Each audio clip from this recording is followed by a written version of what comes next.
Guys, hadn't done a video in a while. We're finally getting outside to clear our gardens. You talk about some hard work. We have in this garden right here, we've had about 60 or 65 tomato plants, whole row of pepper plants. Our pepper plants, actually, a couple of them have still been putting out. And so I've been taking a lot of things in, trying to finish it up. But what we're planning to do, we're cleaning out our old chicken coop, all of our piles of compost that we've been keeping since the winter. And from the coops are all broken down now. In fact, we keep them in an area where the chickens can work them all summer. So they've been baking and breaking down. So the plan is right now is we are starting to clear this out.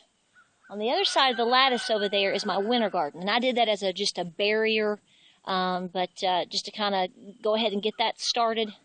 And then I'm going to obviously work on this. I've got something over here moving in this garden. This was my lasagna garden, and this is the one I told you that last fall, a year ago, sometime in early September, we started mulching. We started doing, I think it was 1 or maybe 2 large bales of hay, the round bales, and through about the end of October, I know I'm sweating awful, we just continued to layer. It was a major work for us to do layers of hay, straw, leaves, manure, grass clippings. Our biggest issue is getting grass clippings to our gardens because I find it to be extremely beneficial. It adds nitrogen in there, but also we had this, really nice, huge Husqvarna type riding lawnmower that we've had actually for like 10 years, but we didn't use it, right? Because we were living in a small suburban area, so we just push mowed our lawn. So we put this thing just kind of in the back. Well, now we found out we can't get a bagger for it. So we have to push mow in order to get all of our grass clippings. So that's a lot of mowing. I've got about 6 open acres that I can actually mow, which is plentiful. But to try to get a lot of bagged grass off a push mower, you talk about working your hind end off. But we did it. We're beginning that process right now. I've decided I am going to go ahead and lasagna this one again. The other garden, I'm going to actually put clover down on top of it, which we're trying to get to quickly. So, just wanted to show you this is a total mess. It's a lot of work. We may get a rain shower, but I've already told the boys, hey, it's part of life. You get wet, you work. You just do what you can. So we're clearing all this out. And we still were getting some tomatoes, but not enough, in my opinion, to, you have to pick and choose your battles of, am I going to continue to grow tomatoes, or am I going to actually start getting the soil prep for next year? Now, what I did do for this first time around this year is, like I said, we did layers and layers and layers. We did lasagna gardening, and we layered it about 2 feet deep. And I will tell you, the better that you can mix your greens with your browns, the better it breaks down, point blank. If you have an area that's thicker than others, as far as we're thicker with hay, less grass, it did not break down as fast as I wanted it to. Because we went ahead and bought a tiller, due to other garden areas in the area and fire ants, we went ahead and just broke down and bought a tiller. We did not own a tiller prior, but we felt that it was a wise and worthy investment in a situation to where you have to garden fast. So we felt that was smart on our part. We're eventually going to get a tractor, but that may be another year or two, so we have to continue to work the way that we're working. But the bottom line is we're clearing this out, and I'm clearing my Indian corn. The only thing that's left that I might leave, I don't know if you can see it, is right there on that very outer edge. If you can see, all my green beans have dried. Those were all my Missouri Wonder beans, and I had about 80 feet of that. And I'm going to leave that barrier a little bit longer to continue to let the seeds, I've left a lot of them on there and letting them dry, and I want it to get really dry so I can seed save. So the entire inner portion of this is coming out. We are cutting it. I'm down here, you can see, we've been pulling the, I actually did not even use these this year. These are my water picks. I have pictures of them on my page. If you do suburban or urban gardening, say you only have 5, 10, 15 tomato plants, which can give you quite a good yield if you have a good year. This is wonderful. These are fantastic. They're water picks.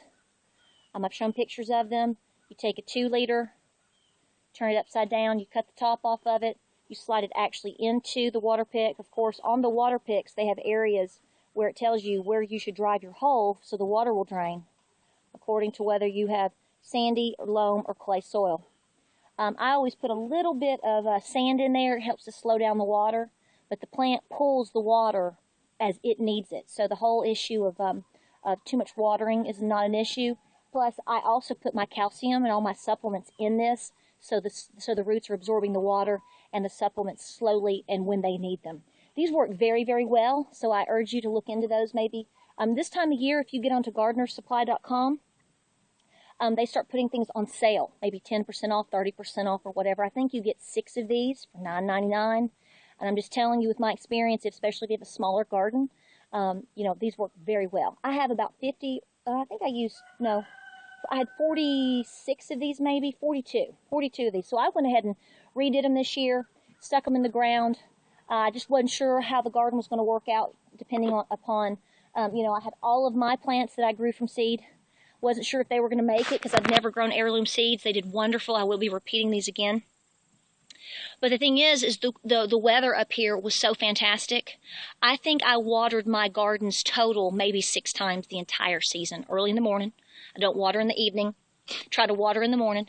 But everything just worked out so nice that I literally didn't have to. And most folks in my region didn't have to at all either. We had enough cool weather compared to hot weather, compared to rain to not rain. So it was just a really good season. So I'm hoping we have the same blessing come next year.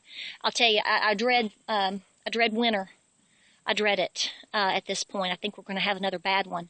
But the trade-off, if we have less fleas and ticks that we had up here and have a really, really good spring next year, it might be worth the trade. So just prepare for it. So I wanted to show you what we were doing. I know a lot of folks are prepping their gardens right now. But what the plan is here is we're clearing all this out. I'm going to mow it down, take off the top layer. I still have some basil down there. I'm going to just take the whole thing up, clip it, and separate. I'm going to dry it, whatever's left of it. I'm going to save everything that I physically can. And then we're going to start layering. I've already got 2 big, giant loads of manure coming in as soon as we get all this out of there. This right here is another stand just to show you. See, I'm coming from suburban to total farm, so I wanted to work with what I had because I had quite of an investment in water picks and these wonderful stands.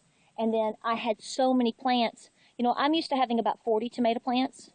I think the most I ever had prior to this year was 42, and then this year we had 106. I lost a couple, so around 100. All of them produced very well. I will tell you again that if you're doing heirloom seeds, I have had wonderful luck this year with the Bonnie Best. They came on a little bit later than the others, but I think that was well worth it. And the trick to keeping your tomatoes really good and safe, in my opinion, is to start treating them with a natural substance of, you know, your baking soda, the water mixture with baking soda, and your oil and your dish soap. It saved my plants. The gentleman back behind me who had a lot of tomato plants and cucumbers, he lost every single one of them to blight. I started treating the same time he did. He used chemicals. He lost everything, and I saved everything. I didn't lose a single plant. So next year, once the plants get established and start really taking off before you even see any blight, I'm going to start using that a little bit to see if I can, you know, be more preemptive. I'm a preemptive person. Let's just go ahead and assume it's going to happen and try to treat it before it comes on.